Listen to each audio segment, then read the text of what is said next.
Hey guys, welcome back to Beer Fueled Fantasy Football. It's Wednesday. That means it's time to enter the lounge. And hey, if you're watching on YouTube, you can see all three of us are in the building. That's like rare nowadays. Yeah, it's been a while. It's been a week. It never happens anymore. Yeah. Fucking lives and shit.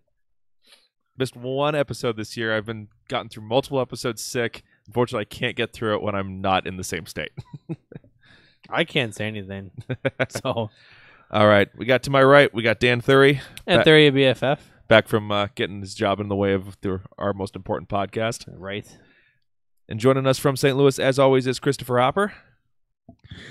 I've had to carry the show the last 3 weeks. It's Dan's turn. Or not the last 3 weeks, last 3 episodes. It's Dan's turn. Hey, I was back Monday.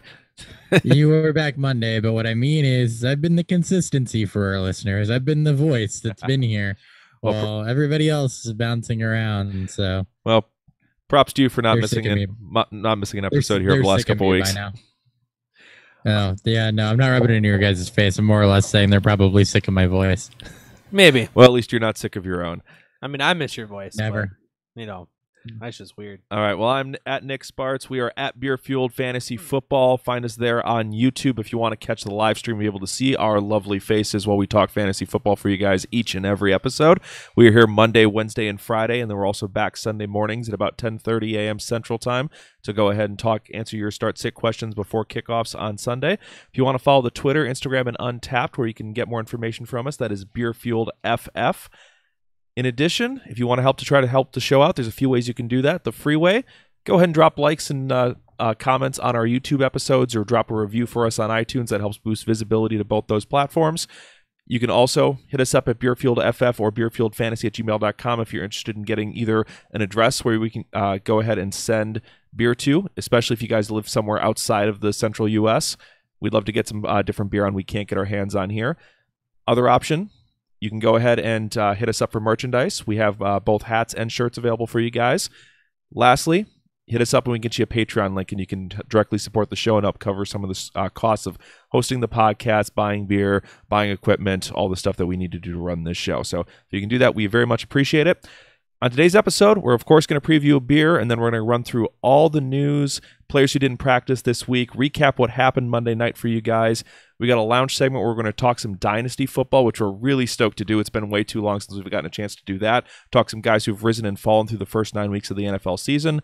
And then lastly, give you our start sits of the week and preview what we think is going to happen on Thursday night. But before all that happens, of course, back to what's fueling us today. Beer Fuel.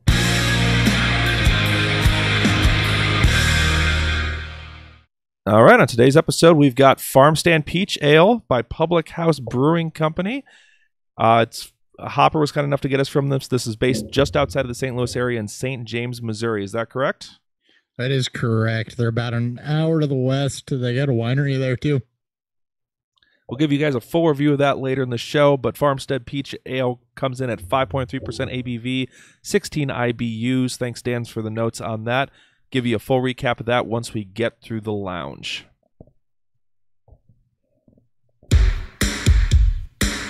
News.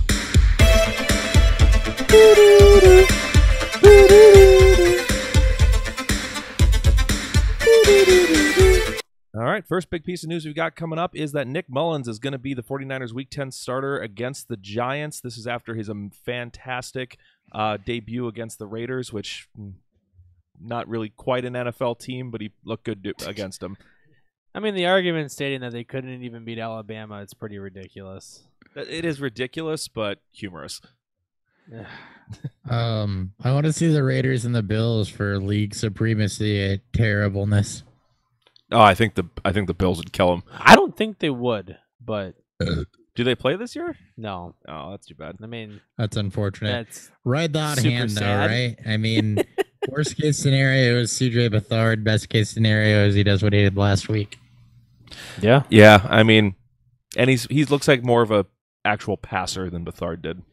Well, he's apparently like a playbook junkie too. George Kittle did an interview with Pat McAfee earlier this week and was talking about Mullins' work ethic and, you know, that he knows the playbook about as well as Shanahan does. So, did you hear the quote about how he was listening to Shanahan on the mic, and he said in the huddle that does Shanahan ever shut up? No, I didn't. All right. That's it for the 49ers quarterback situation. But on to the Jets, where we're not going to get Sam Darnold this week. Apparently, he has a foot sprain he's dealing with. He will be out, so we are going to get Josh McCown Week 10 against the Bills. So for those of you in Superflex or 2 QB leagues, you may have an emergency fill-in. Oh my God. So you mean I can actually start Josh McCown? Is that what you're saying? If you're that desperate, yeah. I am, because he's in the Superflex league where Jameis Winston was supposed to be my quarterback too. There you go. Well, you got a 1 week patch job at least. That's right. I do. All right. Next up is the Lions re-signed running back Zach Zenner after waiving Amir Abdullah. This has always made a little bit more sense to me, especially given the struggles of LeGarrette Blount. I don't know why Abdullah was kept around is essentially a Kerryon Johnson duplicate when Zenner and his goal line stuff has held more of a role on that team. I think Zenner's also a significantly better special teams contributor as well. I think so too. Yeah, no, I agree with all of it. All right, and then the Vikings decided that they wanted a Rock Thomas upgrade, and they picked up Amir Abdullah and waived Rock Thomas. Is that an upgrade? Maybe. Yeah, I mean, he provides a veteran, at least. No, it's not an upgrade. I lied. At least from there is no way to defend us outside of the fact that he's played in the league longer. Rock Thomas hadn't done a hell of a lot in the regular season. Well, neither is Amir Abdullah. I don't see how he comes in and I don't see how he comes in and plays special teams unless there's something wrong with Latavius Murray that we don't know about, or Mike Boone. This is just a depth signing. All right. Lions also signed wide receiver Bruce Ellington, so everyone was freaking out about who the slot replacement was. He was not even on the team yet. I like this move for them. Yeah, they needed somebody too. It is a good move for them because they needed to get a third wide receiver. All right. Packers placed wide receiver Geronimo Allison on injured reserve with a groin injury. We kind of speculated this was going to happen on Monday, and it got confirmed yesterday. MVS season. Let's go. He's probably the new 2 as Cobb is kind of faded into the number 3 role. That's almost exactly what we said Monday. Although I was at work. Apparently there's still ESB truthers hanging out someplace. Don't hear a lot from the Jamon Moore truthers, though. Were there any Jamon Moore truthers? I don't know if there was. All right, and then last note is the Saints signed wide receiver Des Bryant to a 1-year contract. So everyone who was stashing him all season, congratulations. This is such so. I know Hopper loves to talk about how these in-season moves can be, can take time for these receivers to adjust. And then we see what Amari Cooper did. People were like, well, I think Dez could do that. Dez has all this talent in the world. Dez is super athletic. But he's not good at creating separation. He's not a great route runner. Is he super athletic anymore? Well, and Cooper wasn't necessarily heavily or massively involved. He scored a touchdown. He had 8 targets. It was pretty mediocre. He hit his magic target mark, which is 8, which is what we see. But he's also a number 1 that they traded a first round for. Dez was a late season signing that took him forever to get to on a team that he could at best be the number 3 option behind Thomas and Kamara. And I don't think Cooper scratched the surface of what Cooper can be with that either. So, yeah, and also this is not an easy offense to learn. It's not Patriots bad, but it's up there. I can see this being like a Chad Johnson thing from a long time ago when he signed with New England, and people got some hype for that, and then he faded out. It's the same thing with Reggie Wayne for them a few years ago. It's what we've seen almost every yes. I get it from a name cachet. Des is a good signing, and it helps Breeze in the red zone, but I don't know what else is he going to do. Yeah, it's more of a situation for me where it's just like, I'm selling him. Fuck it. Like, if I own him. I mean, I have no shares of him no, anywhere. I know, but somebody will want to buy him. Yeah, if somebody wants to pay up for him, sure. I wouldn't have held him this long anyway, but if you have him, he's a sell. In a Dynasty. I wouldn't want to start him anytime soon, though. God, no. I'd want to at least see it a little bit. And their schedule is solid for the next couple of weeks, but I think they have a couple bad matchups in the playoffs, if I remember right. They have more of a favorable in terms of game script for passing wise, but yes, they do have some difficult matchups coming up. All right. Any other news that I missed? No, but we have a listener question before we get into these injuries. Into the practice stuff? All right. What's the question? From Jimmy, note here, comment is, the gain is back. Anyway, this is my team in an 18-man PPR league. Carson Wentz, Michael Thomas, Jordan Howard, Eric Ebron, and Robert Woods. Should I try to sell high on anybody before the trade deadline? I assume you have more than 5 players. I'm assuming those are his big names. If you missed it, Carson Wentz, Michael Thomas, Jordan Howard, Eric Ebron, and Robert Woods. 18-man PPR league. I mean, Howard just scored 2 touchdowns. I wouldn't mind trying to sell him if I could. Yeah. But I don't know what you're going to be able to get. I've never played an 18-team league before. Biggest I've played is 16. What were the options again? Carson Wentz, Michael Thomas, Jordan Howard, Eric Ebron, and Robert Woods. I would maybe try to sell Howard. Just like Nick said, he did just score 2 touchdowns, and there could be some hope that he has a better second half. He's been productive. 3 weeks in a row he scored a touchdown, and you get Shaheen back, who's very good, or should get him back here shortly. Yep. No, I would say Howard. Yeah.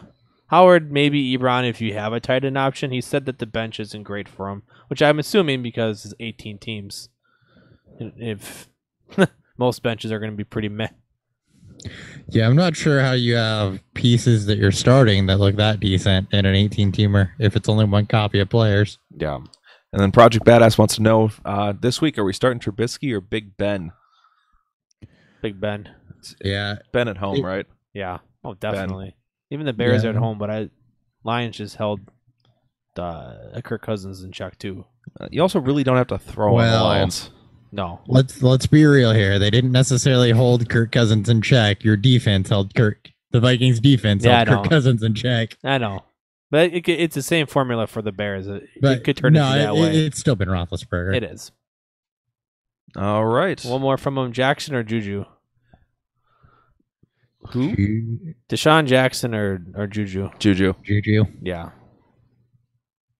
Oof. Getting those Thursday questions in. I like it. All right. Now I don't know that there's a scenario where I wouldn't answer Juju to that question. No, unless you get big play bonuses. Yep. Jackson's more likely to get you a big play. All right. Some guys who did not practice Wednesday to keep an eye on for the rest of the week. Chris Carson with thigh and hip. Chris Ivory, shoulder. I'm almost 100% certain he misses this week. Jamison Crowder is still sidelined with his ankle injury. He probably misses another week. Mike Evans, need in practice Wednesday. He should be okay. Quincy Anuno and Robbie Anderson, both with their ankle issues, didn't practice Wednesday. They both went this past Sunday, though, so they probably are just getting maintenance days in. Mohamed Sanu with his hip didn't practice Wednesday. Chad Williams' ankle didn't practice. Taywan Taylor foot is not practicing, and Jimmy Graham knee. Any of those stand out to you or really concern you guys at all? Chad Williams. That one really worries you? It stands out to me because why the hell do I care if Chad Williams is hurt? Or even Taywan Taylor at this point. Hey, watch your whore mouth. He hasn't done anything for since week 3 or 4. I'm kidding. No, I like Taywan. But yeah, the Titans. We'll get to the Titans offense a little bit later here when we talk some dynasty values. No, I know. Let's go ahead and recap what happened on Monday night. What the hell happened?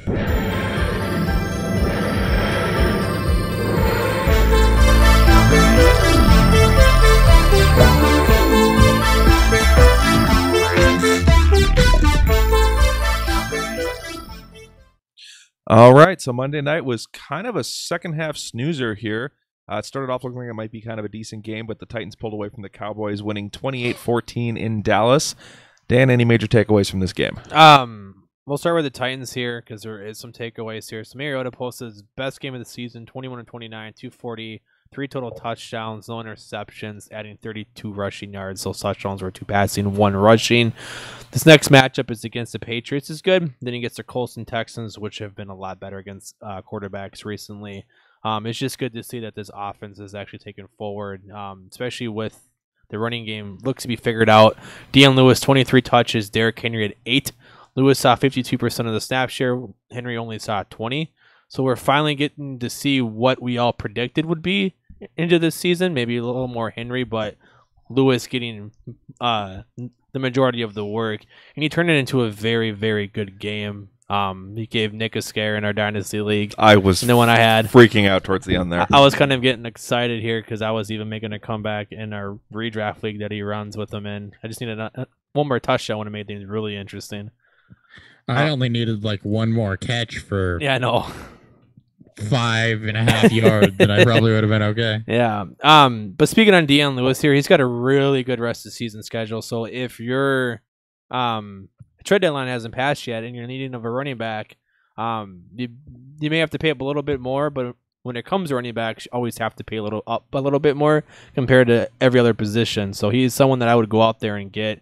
He's got games against obviously New England this week. We'll get more on that later, and then Colts, Houston, Jacksonville, teams that have struggled against pass catching backs. Moving on to receivers, though, Corey Davis had 10 targets, which is encouraging to see. Finished 6 for 56. The offense continues to get better, and you should get better games from Davis. He was the only receiver that actually did anything. Jonnu Smith, will give a shout out though. Caught both of his targets for 33 yards. He was a spot start in for me. I just want to give him a quick shout out because I had Gronk. Did score a touchdown. Yep. And then the defense stepped up, forced 5 sacks, 2 turnovers in this game. Anything on the Titans? Anything more? Defense has been decent when okay in plus matchups, so it's just a defense to keep an eye on if they have any good matchups down the stretch here. It just depends on some of the other offenses shape up moving forward, but they could not this week, not against New England.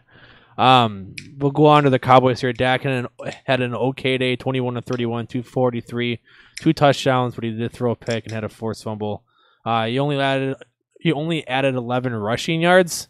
The rest of the season schedule is pretty up and down from here, but basically when Dak doesn't get you his rushing yards, he's pretty mediocre. And it's just a product of the offense there, and it's very difficult to predict and to project when he's going to get these rushing yards. So that's how my thoughts on him there. Zeke had a decent bounce back game in terms of total yards, 112 to be exact. He did it on 21 touches, no touchdowns. It's pretty much just a floor day from Zeke. And then speaking of Amari Cooper, he had 8 targets. Apparently, someone on Twitter figured out that his magic number is 8. When he gets 8 targets, he averages something like 17, 18 points per game. If he gets less than that, it's like 8 or 9. So he hits 8. He tends to do well. He finished 5 for 58, 5 receptions, 58 yards, 1 touchdown. Gallup is who's now clearly the number 2 at 6 targets, finished 3 for 51. Hearns caught his lone target for a 23-yard touchdown. Just don't chase those points. Something to note here, just in case. Cooper, Gallup, and Beasley are your 1, 2, and 3 here in Dallas, and they have decent matchups coming up if this passing offense can get a little bit better. And again, the Titans are a mess. Don't start anybody there. And that's it. All right. We got another question here from Jimmy. He says, would you guys do Duke Johnson for Jordan Howard? I would not, even in a full PPR league. I'm not chasing the one game. Yeah, I'm with you. I would need more than just Duke Johnson to get rid of Jordan Howard. Yeah. I love Duke Johnson if I got to see it. But we need to see probably another game or two to see if this is going to stick and be what the course is. Yeah, need a bit more than just Dookie. Just a little bit more. All right. That all we have for Monday night? That's it. All right, let's move on to the lounge. All right, guys, on today's lounge, we're going to go ahead and talk about some Dynasty risers and sliders that we've seen through the first 9 weeks of the NFL season, guys who've seen their value go up or down. Going to do it roundtable style where each of us are bringing 3 players to the table for each category. Dan, why don't you kick us off with a name who had a bit of a dip to start the season but has rebounded nicely? Yeah, we're talking about Kareem Hunt here. For most startups last year, he was a mid to low second, mid to high, depending on your league format.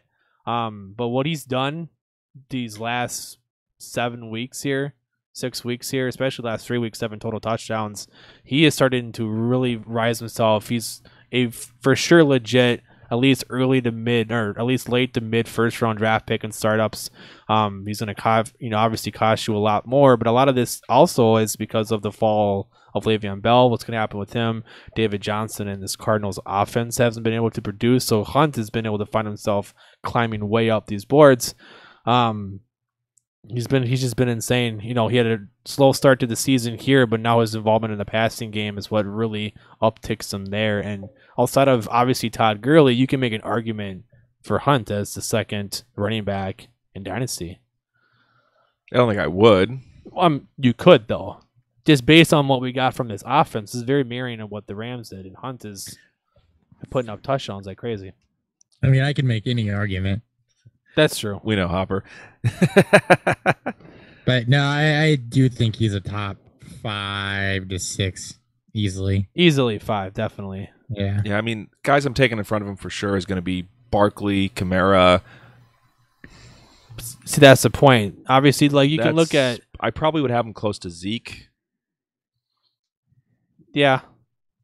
But Yeah. like I said, rising up the boards. All right, Hopper. You got a guy who used to be QB1 overall, had slipped, and is starting to bounce back up in the other direction now. Yeah, his value had almost completely tanked. We're talking about Andrew Luck. There are a lot of concerns around the shoulder that really hurt his dynasty value. And even though he hasn't quite risen back to that quarterback 1 status, thank you, Patrick Mahomes. He is solidly back in the top 6 for me. He's still a younger quarterback, and he's come back to be the quarterback 7 so far this year. He's got multiple touchdowns all weeks but 1. I've got no concerns about the arm from what he's been able to do. He's still producing with nothing around him. And I think as this team who this team invested a lot in the offensive line and the defense in this past draft. So I think if they can get a couple weapons around him, either through free agency or the next year or 2 of drafts, he'll be able to elevate his game to the next level. I mean, he's on pace for a career high in touchdown passes. I believe it's 47. So he's perfectly fine. And if you went out and got him for cheap during the offseason, shout out to you. Yeah, the rushing has slowed down a little bit, but either way, I think he's bounced back enough to where if you're in the quarterback market, he's not a bad person to have or to even stash find an older quarterback if you need to. Yeah, those prices gotten little unreasonable. He's almost back up to what he was a couple years ago, if not already there. Well, we're talking risers, not values, and that's definitely a rise. Definitely. All right, and this guy on my list might be the most meteoric rise that we've seen in a while. Goes from a guy who was a fringe roster player for most teams if you didn't have a taxi squad to now a probably round 2 startup pick, I'd say.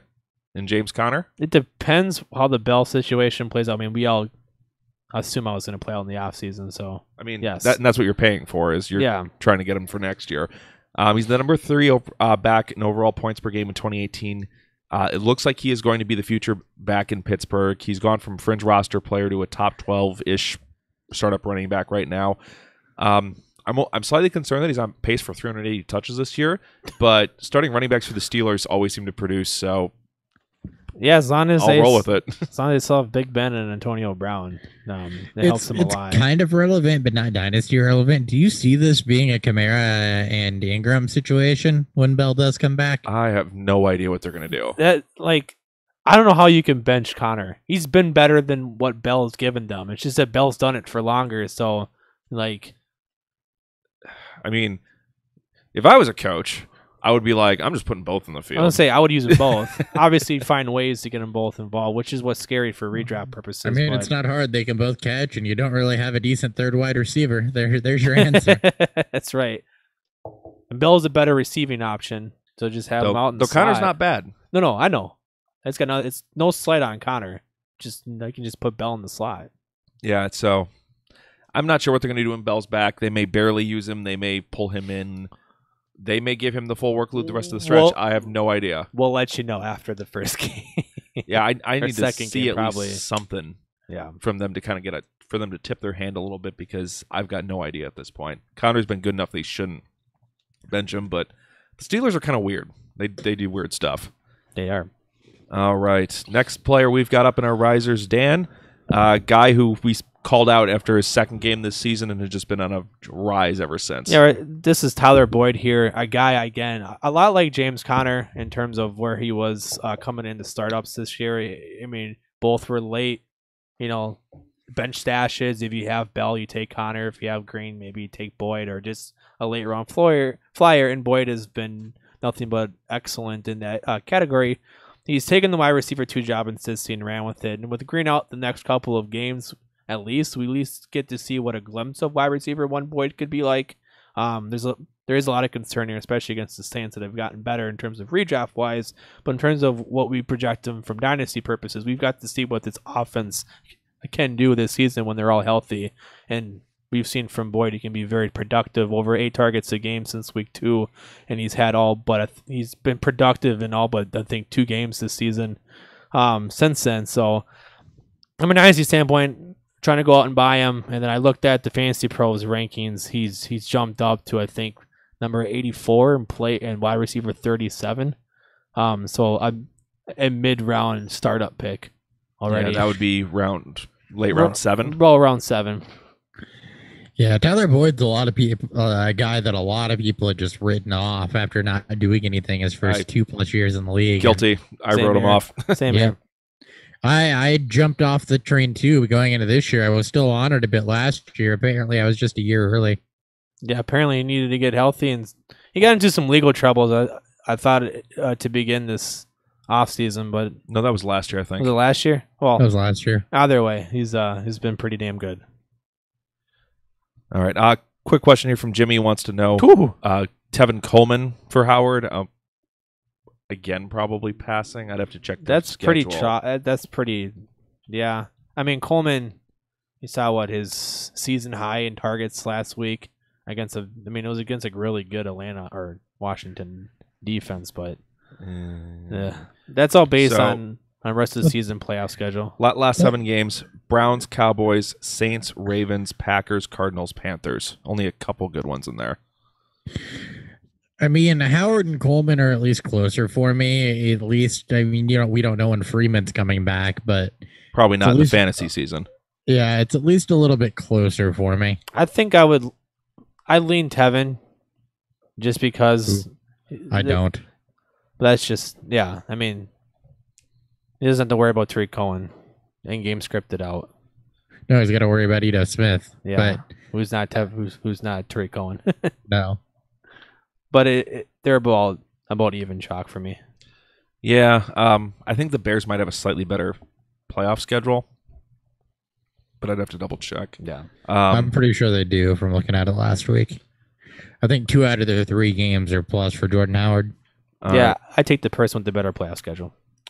All right, Hopper, a player you two often accuse me of being a truther on. What you want to talk about him as being a riser? I do. He is having his best season since 2015. Who's he? Sammy Watkins. There you go. He is Sammy Watkins. I was getting to that. Sorry. I got to do the lead in, and then I'll announce the player. I got to build that hype. He's still just 25 years old. He's got a young stud quarterback, and he's, like I said, he's just having an absolute resurgence. He's on pace for over 900 yards, 6 to 7 touchdowns. And he's a guy that, after not doing anything for the last 2 years, was another guy that a lot of people were starting to write off. And then he landed in the right spot with a quarterback choosing him. Yes, you've got Tyreek Hill there. But I think, still at only 25 years of age, he's solidly in that back-end wide receiver 2 conversation for Dynasty. Yep, he's people were starting to sell him for less than a first-round pick, and I think those days are over again. Yeah, me too. Yeah. All right, and then a player who had a slow start to the season here, but absolutely exploded in his last 2 games before the bye week, and I think really revitalized his stock, and that's Marlon Mack. He came in just pretty banged up last year, was banged up to start the season this year. But in the 4 games he's played here in his sophomore campaign, he's averaged 109 yards and a touchdown a game on average. The offense just looks a lot better running the football than we've seen from in previous years. The drafting of Quentin Nelson has really helped, and he has proven he's far and away the best back in this backfield. And I think he's shown he's good enough that at least they're not going to spend a lot of capital to address the position next year, especially that they just drafted Hines and Wilkins to kind of be those ancillary pieces back there. So Mack has kind of solidified himself, I think, at least as a second-round value, if not higher at this point with what we've seen. It's amazing when you switch from Jacoby Brissett to Andrew Luck, what it can do for a running back. Well, and also just from an offense as a whole. And just when you address the offensive line, because I loved Marlon Mack's tape. I wish I would have stuck on him a little bit higher or I just would have stuck with him a little bit longer last year and not moved my pieces of him. But yeah, he's been incredible. We get to see the big playability that we saw when he played for Toledo, and it's been fun to watch as long as he stays healthy. All right, and then one last riser for each of us here who's had their stock jump up here, and Dan's last one is a tight end who may be knocking on the top 3 tight end value in Dynasty. Yeah, this is George Kittle. He goes from pretty much being undrafted in all startups. He was barely being drafted in rookie drafts last year, and now he's turned into a top 5, if as Nick said, knocking on the door of top 3 Dynasty tight ends and startups, and someone you should be going out there and grabbing if you can, because he's pretty much become the DeAndre Hopkins of tight ends, and by that, he will be productive with any quarterbacks he's had. He's done it with Bethard, obviously, Mullins last week, and then Garoppolo, and just a big playability. If you look at his player profiler, he's pretty much high 80s to 100% in all of his projectiles or rankings there. So this is a guy that has climbed up massively on that door, and there's going to be people out there doing startups who are going to be looking at Kittle or Gronkowski, and they're going to be making, it's going to be a lot harder, of a decision than it was just a few months ago. Mm-hmm. All right, Hopper, you want to go with an undrafted free agent who was basically undrafted through the draft process? We started getting a little bit of buzz in August for him, but he's just exploded onto the map here. You don't rise, you don't hit a lower point than no value at all, and that's what Philip Lindsay had going into this. But he's risen up from that. He's at 65.7 yards per game. He's been hyper efficient. He's shown that he can produce at a flex to running back 2 level, even with a healthy Royce Freeman. He's made it to the where Royce Freeman, probably, as long as Lindsay around, is not going to be able to take a stranglehold on this job. Not going to be able to be the feature back. Lindsay's going to demand at least 10 to 12 touches a game, and he's proven that he can get it done on that. This is a Dion Lewis last year type of situation. This is what you've seen from Tevin Coleman. This is going to be what you've seen from guys like Tariq Cohen. Guys that are just really efficient with their touches and can get it done on even a limited basis as a back end running back too. And I think that's what Philip Lindsay is. Yep, he's been awesome this year. I snagged him for $1 in a $1,000 16-team startup auction. So that's how low his value was this summer, and now he's probably worth close to a back end first round pick. Yeah. So that's definitely a pretty big rise we've seen out of him. And then the other one for that I wanted to talk about was Kerryon Johnson, who I think is he kind of went from the last guy on the train for the top 8 running backs coming into the draft. I saw a few drafts where he went higher than that, but usually he was the last one taken. To at this point, he's arguably looked as the probably the second best of the Big 8, and if it wasn't for Philip Lindsay, he'd be the second best rookie running back overall. He's looked awesome so far this year in terms of yards per carry. He's coming in at 5.7. He's the first Lions running back in 4+ seasons to break 100 yards, and he's done it twice. As a rookie, he's looked fantastic. The only thing I'm really concerned about is what the Lions offense is doing in terms of pieces around him. They still have LeGarrette Blount. They brought back Zach Zenner, so I'm not sure what they're doing with his workload. But beyond that, what I've seen on tape has been enough to convince me that he's going to be a solid piece, and he is the future back for the Lions. So his value is at worst solidified, if not jumped up significantly. Yeah, I'll be interested to see how they decide to use him after this season. They're going to try to make him into a bell cow, 20+ touch guy, or they're going to keep trying to. I don't even need him to be 20. If you just give me 15 to 18. Well, I mean but still, 15 to 18, of course, would be fantastic too. All right, let's talk about some guys who values have been falling. We're going to flip it this time and start off with Hopper. And Hopper, the first 2 names on your list were ones I'm like, that's too obvious, but I'll let you go ahead and take them. We got to talk about them. So to be fair, they need to be spoken about for 1. For 2, I was trying to do this in 20 some odd minutes, and for 3, I went third, so I had this pickings of whatever was left. All right, well, go ahead and start us off with a quarterback whose value has tanked. Derek Carr, which, again, really obvious. Not just that the Raiders are laughably bad, but his interceptions are way up. His touchdown percentage is worse since his rookie year.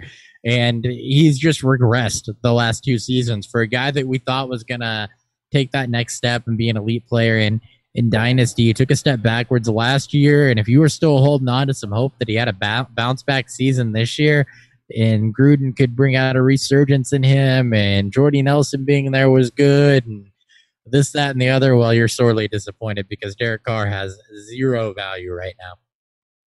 Yeah, it's been ugly. I was never a big Derek Carr fan, but I was thinking you would stabilize better than this. Well, it's Oakland. Yeah, they have done him. No, this is almost like his brother. A situation with his brother where they just broken him. His spirit. Yeah, after teasing like it looked like he was going to be the next best thing, at least he got his second contract. Yeah. I don't think Derek is though.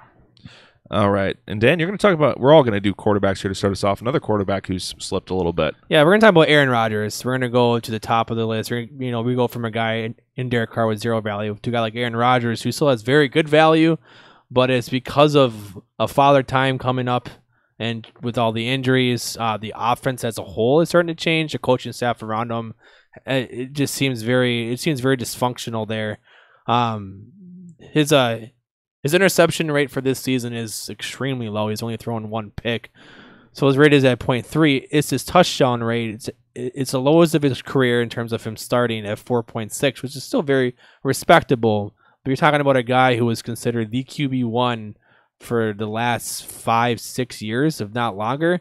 Like I said, with father time there, he's 35 now. We're gonna start looking at a team who wants to rebuild is gonna move on from him. But just with the play of guys like Wentz and Goff, and obviously Mahomes, who has looked incredible this year, and Luck, who's had a ridiculous bounce back, Rodgers isn't the QB1 right now, and you can make arguments again that he's not even top 3, top 5, and just where we are at this point. So we have to talk about that and what his value is going to look like moving forward in terms of startups and what you can get for him if you're trying to rebuild. I mean, he's definitely still top 5, but you're definitely starting to get questions of is he still the top tier quarterback, especially given that he is now in his mid-30s. He's had 2 straight seasons of being very banged up. Yep, He's he's had had some some games this year, but he's had some injury issues that's either slowed him down or caused him to miss time in the last 2 seasons. And there's some kind of question marks about how his overall weapons look. MVS has been a nice surprise, but is he really a true number 2 wide receiver in the league? I'm not sure I'm 100% sold on that quite yet. Another thing to consider too is just how long can Jimmy Graham stay around and keep playing here? He's starting to get kind of old. They had never really gotten the running game figured out here with Aaron Jones and Jamal Williams. So, and is the coaching going to be around for much longer? They've been frustrated with them. They might miss the playoffs here.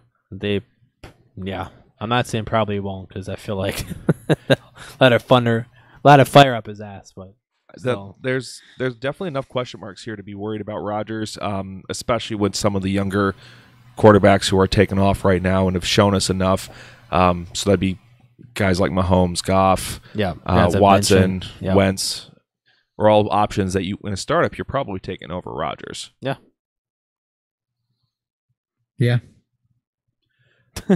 All right, and then to kind of put a bow on the quarterbacks, a guy who was kind of a fringe top 10 QB coming into the season is Marcus Mariota. People had a lot of hype and hope that getting away from exotic smash mouth and getting a new offensive coordinator in here would fix all the problems. Instead, we've kind of been going in reverse. He's 32nd ranked quarterback in points per game right now. Worst of his career, 13.6. Aren't there only 32 quarterbacks in the league? Well, starters. There's 32 active starters, so there's other. I think he's ahead of a couple quarterbacks who are currently starting. He's not taking the step forward, but it's not good. That you predicted. This offense just has not exploded the way we were expecting it to with Corey Davis. The loss of Delaney Walker, I understand, really hurt, but no one else has really stepped forward and kept this offense going. So at this point, it's kind of turned into a complete disaster for him, and he's really slid down the boards. He's probably close to about quarterback 20-ish in Dynasty right now. Yeah, that's kind of a fringe hold in one quarterback leagues. He's back there with Dak and yeah. Once he's by Still higher than Winston, maybe. Yeah, maybe. We do got a question before we move on to our next player. Sure. You got anything else to add on Mariota? No, that was all I had on Mariota. Okay, so we got a question from Jared here. Would you stream John Ross or Tyrell Williams this week? Tyrell Williams against Oakland is my answer. Tyrell Williams is going to be my start of the week. I will get to why when we get to a little further here. And Jared, he comments that the Blues are going to work the Wild this Sunday. We're going to be at that game. We'll be at that game, and I haven't watched much hockey this year, but I'm pretty sure the Wild are doing a lot better than the Blues. They are. I can't even bring myself to talk about hockey right now. I know. I'm sorry. I'm sorry, Boo. I'm a Blackhawks fan for those on YouTube, and the Coach Q thing, like, I curled up on my couch and cried last night. Moving on to more fun conversation. He just says, yeah, Blues are ass. Blues No problem, are Jared. ass. All right. Next player we have up, we're all shifting gears to running backs here. And let's go to show's favorite whipping boy, who we've been so right on. Like, more than anything, any other player. Yeah, I feel pretty proud. I think as a show, we feel pretty proud on this. Derrick Henry, we've just thrown shade on the entire time, and it's always been proven to be right. Yep, and all the Derrick Henry truthers are once again disappointed. He was supposed to take over this lead back job, and then Deion Lewis shows up, and then Deion Lewis majorly out-touches Derrick Henry. And Henry's role has gotten less and less. Lewis's has gotten more and more. Henry has not been efficient. He wasn't handed the feature back spot, and at this point, I don't know that he's ever going to get it. Derrick Henry, meet Bilal Powell, I guess, but like worse. Yeah, Bilal Powell, who can't catch. Yeah, I say meet, LeGarrette Blount, but at least Blunt's been productive. For some of his teams. It's like, I need an unproductive running back that has managed to hang on with the same team for multiple years. Eddie Lacy. Meet Eddie Lacy. There you go. Well, they're probably about Eddie the Lacy same had sign. Eddie Lacy had some top 12 finishes at least. Yeah, He did. he did. All right. Well, enough about him because we've complained about him enough. Dan, yours makes me very sad. Yeah, we're going to talk about Leonard Fournette here. I think he's played, 12 games total in his career so far? That sounds about right. Sounds about right. And that's been kind of the talking point with this, is that I love Fournette's talent, and I love how Jacksonville is going to want to use him when he's healthy. The problem is he hasn't been able to stay healthy, and it's been soft tissue injuries. It's not been a one-time thing that he can bounce back from. It's been the same thing before, so that's taken his value down pretty significantly here. This is a guy that was more than likely a mid to late first round startup pick last year or this offseason. It's going to likely be in the back of the second and early third rounds because of this health issue and just not knowing what Jacksonville is going to do moving forward.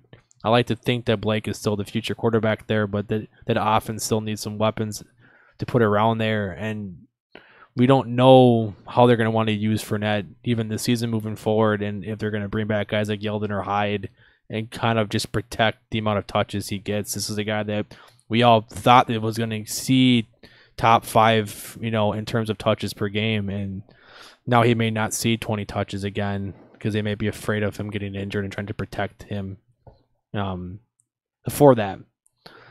So that's my thought on Fournette right now.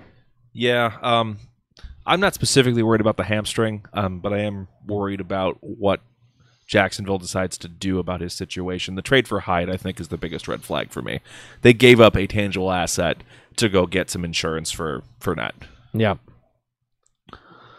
Yep. All right, anything else to add, Hopper? No, not on Fournette. I think that you guys hit the nail on the head. His career has been pretty disappointing because of injuries to this point. And yeah, you don't give up tangible assets to bring in Carlos Hyde if you're confident that he's going to come back and be 100% or be able to handle that workload. Fred Taylor 2.0. Don't make me sad. Yeah, I'm a massive Fred Taylor fan. All right, and then my faller is matched up with one of my risers, and that's Le'Veon Bell, who has shown that, hey, maybe it wasn't just him in the Pittsburgh scheme that was causing all that production. So now there's going to be kind of a question mark about what is next for Le'Veon Bell as he leaves here. Is he going to be able to find another situation that utilizes his talent so well that he can be a top 3 or 4 back going forward?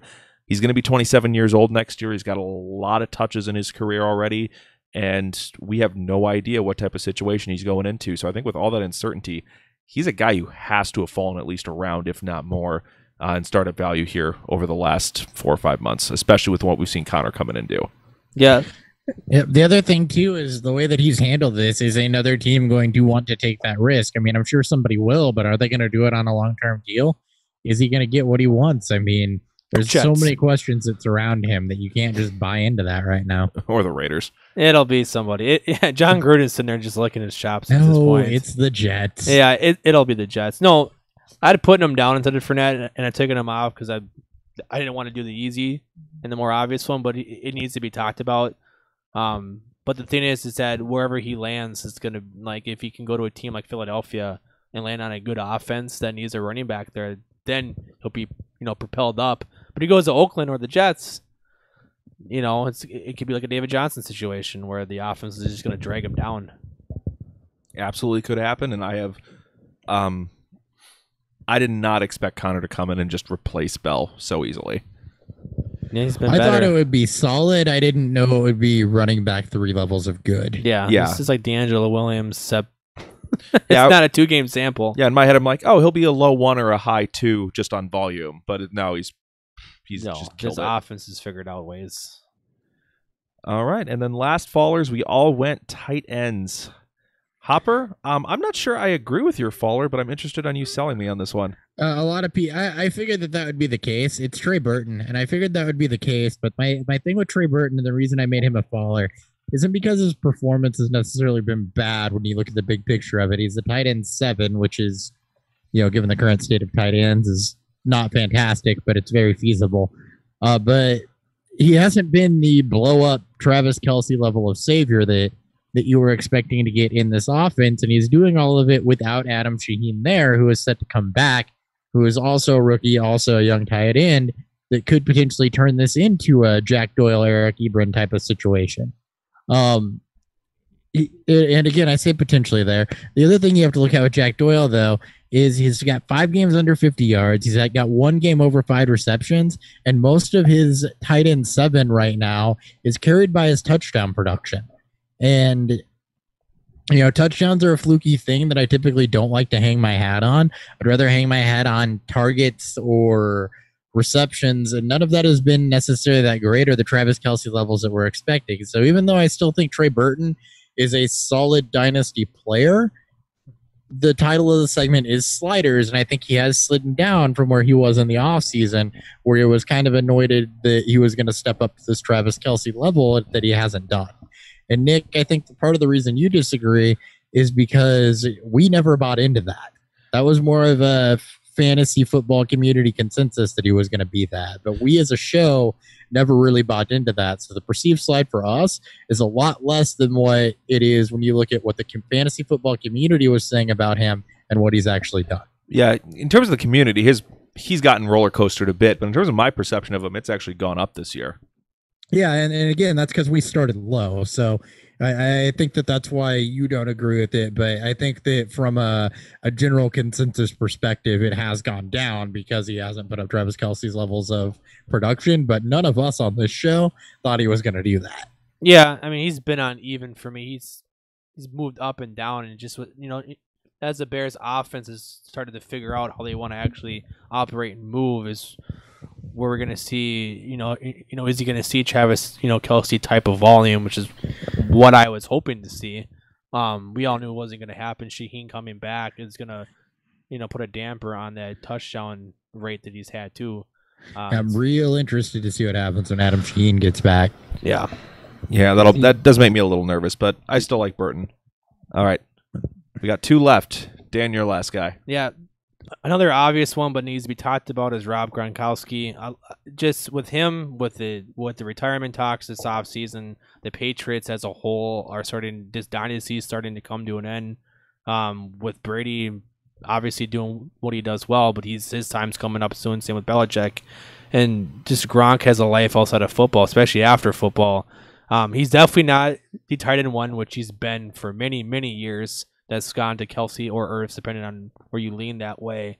And again, I don't know if he's a top 3 tight end in Dynasty We I still have to don't think he see. is. I don't know. Outside of Kelsey and Ertz, I don't know. Maybe Kittle, maybe Evan Ingram, David Njoku, Howard, guys like that have stepped up but haven't done it yet or hasn't seen that level of production.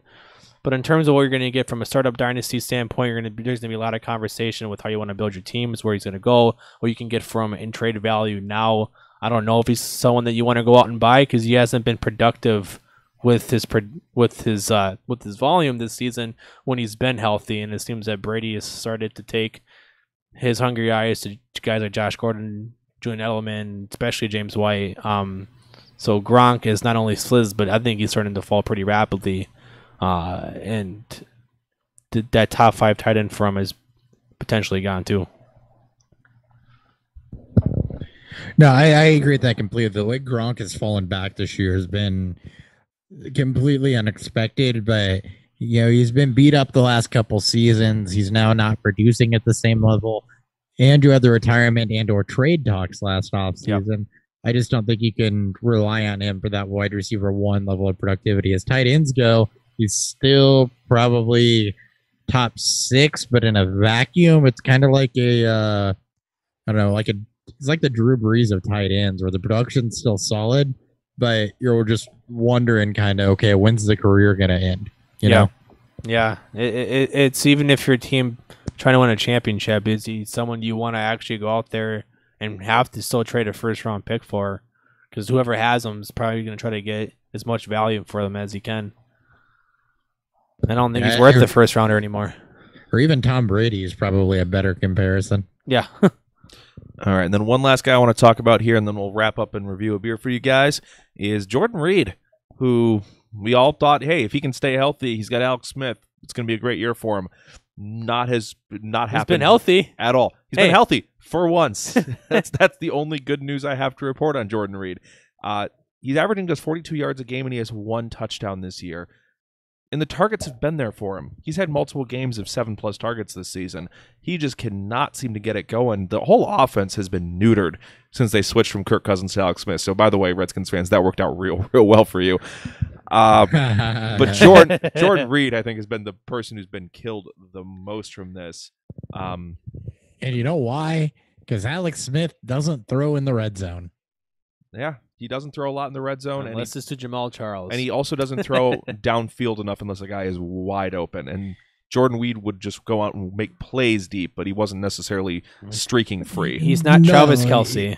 He was not getting free. He was being athletic, going up over people, around people, playing a physical type of tight end, and that's Alex Smith doesn't do that. Yeah, and the real sad part is, with how bad tight ends have been, he should be able to do enough to be in the conversation, and he's so bad that he's like droppable. Yeah. No, I mean, yeah.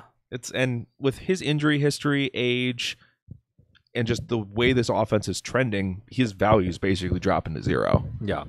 You got a question, another question from Jimmy here. Are you done with Jordan Reed, Nick?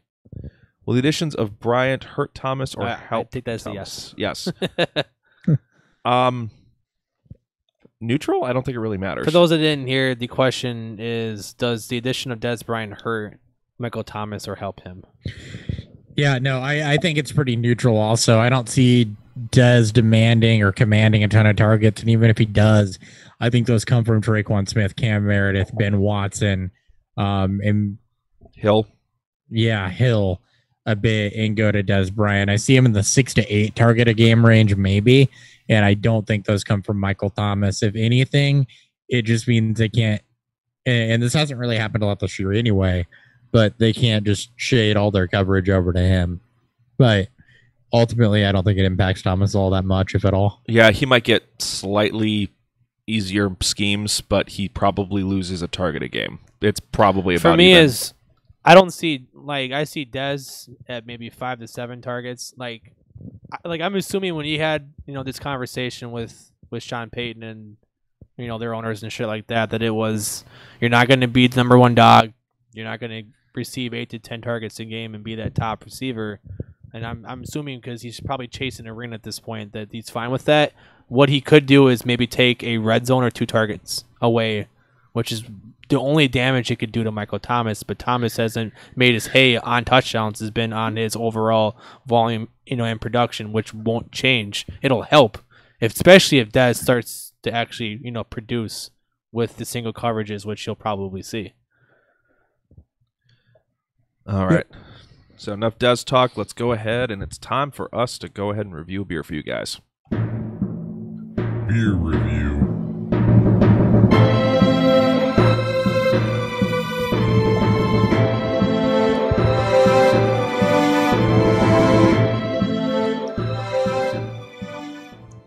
And what did you guys think of Public House Brewing Company's Farmstand Peach Ale? I'll go ahead and start. It's got it starts out almost like you'd expect a sour to start out. It's got some tartness on the nose. A lot of carbonation sits up front. I did notice that. Yeah. And then as you get to the middle, the peach kind of starts to come through. And the farmhouse wheats, like you getting like a Saison, really start to poke through. And it's kind of got that Saison type of finish. I don't really get a whole lot of just plain ale on this. It's another one that has some complex flavors to it. Overall, though, it's pretty solid, and I think they did well with the peach. I think they did well with what they were trying to do. I'm not a fan of peach, but this is drinkable. They've said it on their site, I believe, that it's very refreshing, something that you can drink in the summertime. You can, it's just 5.3, 16 IBUs is a very sessionable, very easy drinking type of beer. The carbonation at the beginning makes it a little hard to chuck because it just takes a lot out of you when you're trying to actually drink a bunch of it. But I think this is probably one we should be drinking out of a glass. This is probably a glass beer. It probably is. But we're not craft beer experts here, and just enthusiasts, and willing to try almost everything. Maybe I'll give that a shot a little bit later since I still have 3 of these left. And yeah, you have to give us the post review when you drink it properly. The re-review. No, I agree with that because if you take it in the glass, that's one thing about the way we do beer reviews. By the way, it's almost always out of the can or out of the bottle unless we're splitting it, which is not the best way to drink some of these. And we are aware of that. We just are lazy, honestly. Well, and I don't necessarily have the best glass for each beer type. Yeah, because each of these different beers require different glasses. I don't either. Yeah. So. But even just in a pint glass, I would think that carbonation would dissipate and the flavors and stuff would open up a little bit and spread out some. Yeah, I agree with that. But I mean, most people are lazy and drink their beer out of the can or the bottle, so we should probably review how most people are going to drink it anyway. Yeah, that's right. We're show the people. We know how our fans drink their beer. Right. All right. With that, let's go ahead and get into some starts and sits for Week 10. Start 'em, sit 'em.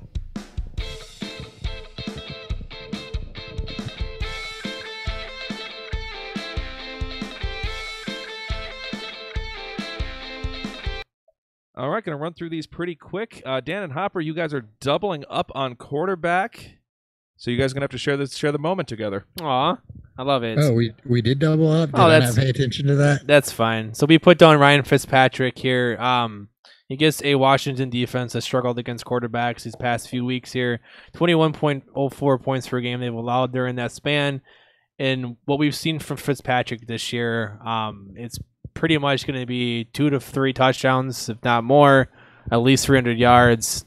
He'll get you a pick in there at times, but he also had about 20 rushing yards. That's kind of been his floor this season, which is pretty fucking good.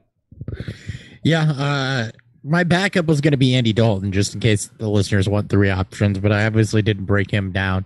I don't feel comfortable suggesting Andy Dalton either, but he's got a good matchup. But anyway, back to Fitzpatrick. Washington pass defense is getting up 33 points to Matt Ryan, 27 to Dak Prescott, 26 to Cam, and 22 to Rodgers, along with another 30 to Breeze. They don't do well against high-powered offenses, and that's exactly what Tampa Bay is. So Fitzpatrick should be a lock for that 25 to 30-point range this week. I just don't give up when he throws 1 or 2, interceptions, and they go down 14 points, and then he gets to play comeback Fitzpatrick mode. Yep, Fitzpatrick would have been my pick if Dan hadn't grabbed him, but I'm not going to triple up. So I'm going to go ahead and give my first ever recommendation for Alex Smith as a start of the week. Didn't work for me last week. It's ugly. It's gross. The problem is there's a lot of that this week Yeah, that's there gross or is. doesn't feel good or is ugly or is just too obvious. But he gets the Buccaneers defense, which is the worst defense against opposing quarterbacks in the NFL. Every quarterback not named Nick Foles has scored at least 20 fantasy points against them. Last time I checked, Alex Smith is not Nick Foles. I've never seen them in the same room together, but I'm pretty confident in that. Oh, man, if this offense, yeah. And this defense, as we saw against the Falcons, can be scored on through the air especially. So there is a potential for some shootout here, and Alex Smith may be forced to throw. He did give 300 yards and a touchdown last week. It wasn't horrendous. This defense is even worse than Atlanta's is. He may be able to put up an even better stat line for you this week. Yeah. Moving on to running back starts of the week. Hopper will let you go first with a guy I just hyped up in a previous segment. Yep, I'm going to go ahead and hype up Marlon Mack here. The Jags' run defense has given up 15 or more points in 3 out of 4 weeks. The only one who didn't hit this mark was Wendell Smallwood. And Marlon Mack has cleared 100 yards in 2 of his last 3 games. And in that third game where he didn't clear 100, he had 86 on just 12 carries. The game's not going to require a ton of throwing. I like the game script. I like the matchup. The Jags have not been stout against the run. And I like the hot streak the player's on. So run him out there confidently. All right. And Dan, player who almost cost me a victory this week. Deion Lewis, we touched on him when we did the Titans-Cowboys recap. But he's been fantastic. He's had over 18 touches these past 2 games. We had 23 on Monday night. I think he had 19 against the Chargers in London his second game ago. And he's clearly taken that RB1 spot from Derrick Henry. He's seen the majority of the carries. He's had over 10 carries 4 of his last 5 games. The receptions have kind of teetered up and down between 2 and 6, but again, that's great pass catching floor, and he gets a Patriots defense that is one of the worst against pass catching backs. They've given up the 4th most receptions and the second most yardage to backs like that this season. And Deion Lewis in a revenge game as well for him. I was going to admonish you if you didn't mention it. Yes. So love him this week. All right. And moving forward. And my start of the week is Aaron Jones. People might be concerned about him fumbling late in the game against the Patriots last week. I still think he's far and away the best back here. They're not going to risk trying to bench him or limit his work in a situation where they desperately need wins against a team who is also fighting for a playoff spot in Miami. Somehow I'm still shocked they're in it. But he's currently up to a 64% snap share last week when Ty Montgomery was no longer in town. He's averaging 5.7 yards per carry, and he's facing a Dolphins team that is currently allowing the most rushing yards and most total yards to opposing running backs through 9 games this season. He should be a mid to high running back 2 this week, and he is my start of the week. If only Mike McCarthy will just give him all the touches. All touches. Seriously. Don't even give the ball to Rodgers anymore. Just Aaron Jones. And stop making Jamal Williams a thing. All right. Hopper, I went to this well a couple weeks ago, and it didn't work out. I was 1 week early, but you're calling for back-to-back games for Josh Gordon. I sure am. The Patriots are really good at exploiting matchup, and Stills, Fullers, Jeffrey, Crabtree, Tyrell Williams all on over 15 points against Tennessee.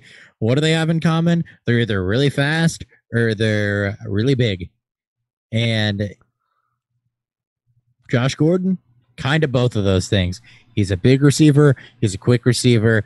The outside corners against Tennessee can be exploited, and I do think that the Patriots key in on that.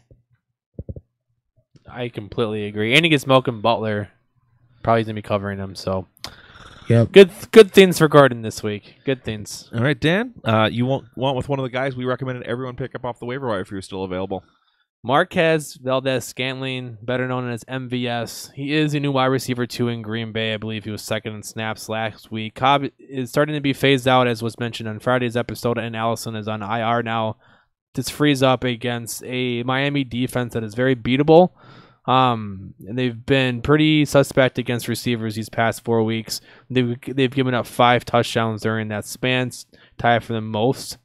And then Adams should draw Xavier Howard in this matchup, which means MVS is going to draw something named Torrey McTyler, who is graded as one of the worst starting corners per PFF. So one of my favorite members of NSYNC. Jesus. And then just to give a little bit of love to MVS, over his last 4 games, he's either scored a touchdown or gone over 100 yards. So big play potential, even some decent floor there. I know it was dumb, but Tory Tyler would be a fantastic boy band name. Tory McTyler. Tory McTyler. It's an Irish boy band. or a 90s like Christian Tory. Oh my god, he does sound like a Christian boy band. I was lead thinking like a singer. Jesse McCartney style like pop artist. He's Aaron Carter, pre-drugs and booze. So he's playing against Shaq. All right, now we're showing how old we are. Let's go and talk about my start of the week at wide receiver, which is Tyrell Williams, who has scored touchdowns in 3 straight great games. He had 2 touchdowns in one of those. He's become a major factor in the passing game that's been kind of low volume lately, but at least there should be a little bit of throwing in this game against a porous Raiders defense. And his usage has been higher than Mike Williams for the last 3 straight weeks here. Raiders defense is absolutely falling apart. There's going to be at least 2 deep shots Tyrell's way, and he might be able to capitalize on at least one of them. He probably will. And he's got, at least 2 receptions in every game. Minimum some 2 decent receptions. yardage because he's at least a one down the field threat. And he's had at least 1 deep target in every single game. So there's going to be a shot his way, if not 2. Yeah. All right, last start of the week for you guys. We got our tight ends. This is always pretty gross. Hopper, we're starting with you. CJ Uzama, and no other reason than AJ Green isn't there, and they got to throw the football to somebody other than Tyler Boyd also. Don't believe in John Ross. Gio Bernard didn't want to see it. Uzama's at least been relatively consistent, and I think he sees his volume go up. Now, being said, I understand it's not a fantastic matchup. No tight ends really been utilized against the Saints. They've not allowed more than 7 targets to the position. Everything else, I think, has been under 5. But I like the volume, and it's a thin tight end week, so go ahead and run him out. Yep. John Ross, Loch Ness Monster, and Bigfoot. I don't believe in all 3 of them. All right, Dan, your start of the week at tight end. Vance McDonald. So it's going to be Jesse James. Speaking of things that are gross, my first note is it's not always a great idea to start a Pittsburgh tight end, but this week should be the exception. The Panthers are the worst defense against tight ends this season. They're giving up over 13 points per game to the position. They're giving up the most receptions, 3rd most yards, and the most touchdowns. You're playing matchups. If you don't own a high-end tight end, one of those elite guys out there that you can trust every week, you got to play your matchups. And you just hope the coaches realize they can exploit it. McDonald's been the most consistent Pittsburgh tight end. He's been the one that you have to, if you're going to roll one out there, it's going to be him. And he's due for another 65-plus touchdown where he just step farms somebody to oblivion. All right, and mine is going to be a guy I just trash talked, and Jordan Reed. He's been terrible this season. It's been ugly, but he gets Tampa Bay, who is the 2nd worst team against opposing tight ends, only to Carolina, which would be worse. Buccaneers have allowed a opposing tight end touchdown in 5 of their last 6. They're 2nd worst in the NFL against opposing tight ends. They've allowed the most yards to opposing tight ends. Can't ask for a better chance at some value rebound here and a possible sell high window if you're in Dynasty to tie a nice bow on it. All right, let's go ahead and give you our quick starts of the week. Starting with you, Hopper. Thankfully, I don't have to start this guy anywhere. Sits of the week? Sits the week, sorry. T.Y. Hilton for me. Jags pass defense, even though they've kind of had this perceived lull, is still tops in the league. Only 2 wide receivers have been over 15 points. That was Hogan in week 2 and Beasley in week 6. The people you'd expect to put over 15 points on the, hardest team to score fantasy points against. But T.Y. Hilton's also been under 50 yards the last 2 weeks. 2 touchdowns in week 7 bailed him out. Target volume also just hasn't been there. He hasn't had double-digit targets since week 3, so really since he came back from his injury. So just steer clear. It's not a good situation for T.Y. Hilton this week. He was going to be mine. He was my second option. Bouye is out, but I'm still not interested. He doesn't get the volume, as Hopper said. All right, Dan. Mine's to me DJ Moore. He's not a high name to know, or he's not a high redraft name, but A lot of people are going to be looking at this game to, see the potential shootout. Pittsburgh at home can put up a lot of points. Carolina can do the same thing on any given week. But Pittsburgh's defense, especially their secondary, has played pretty damn well over these past 4 weeks. They've only given up 18 points to the 2 wide receivers as a whole, which is, I believe, is 7th best. And they've given up the 3rd lowest yardage and just 3 touchdowns.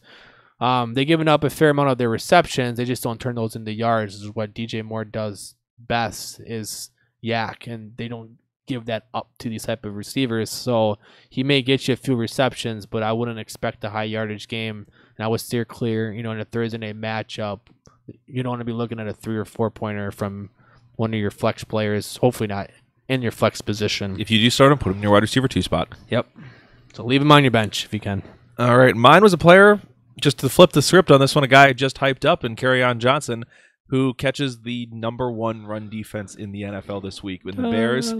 And on top of it, Theoretic's back. And something that was kind of insulating Kerryon Johnson's value when Theoretic was out was he was the pass catching back. That role's gone for him now. It is going to be mostly Theoretic getting targets. So basically, no floor insulation. And then on top of it, in half-point PPR, only 3 running backs have broken 8 fantasy points against the Bears so far this season. Teams are throwing on them, and they're not throwing to running backs very often. It's pretty much all deep work. So I kind of like the receivers here for the Lions. You might see some decent games out of Jones and Galladay. Jones and Galladay, thank you. But overall, it's going to be a real tough situation to run on. 0 rushing touchdowns, 3 yards per carry to opposing backs. Johnson is a sit. Yep. That wraps up that segment here. Before we get out of here and get out of your guys' hair, we got a quick preview Thursday night before we call it an episode. Weekly preview.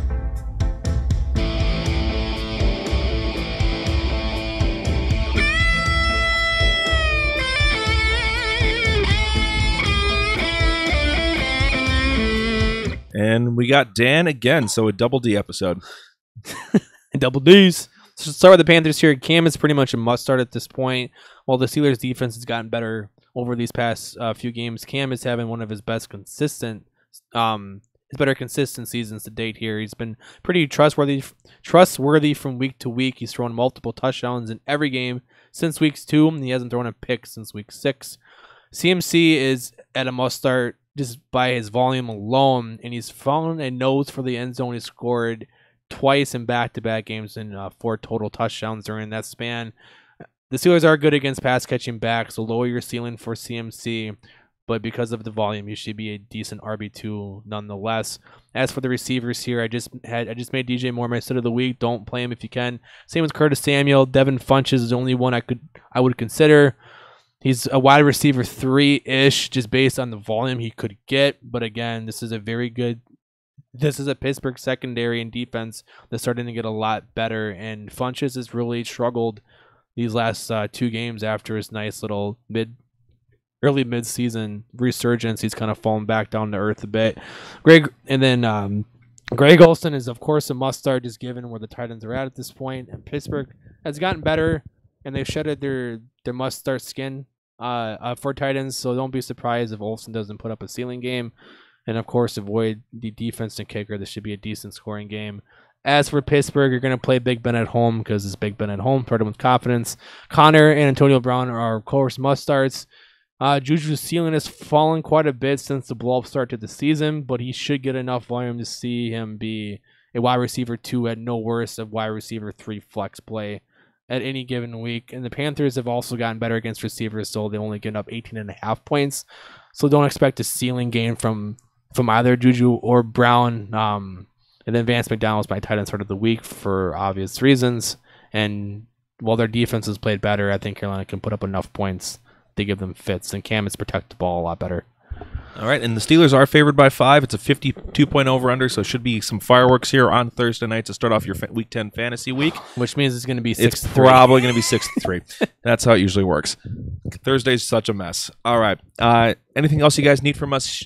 Tweet at the show at BeerfieldFF. Remember to subscribe to this YouTube channel if you want to catch us live on air and ask us questions like some people did on today's episode. That's Beerfield Fantasy Football. Go and hit that subscribe button. You can go ahead and tweet at Christopher Hopper. At Hot BFF with 2 P's. See y'all Friday. Dan Thury. At Thury at BFF. We'll see you later. I am at Nick Sparts. Hope you enjoyed seeing the cat on air today's episode. That was Murray, and we'll catch you guys next time on Beer Fueled Fantasy Football. Still not convinced Murray's a real thing. Later. See ya.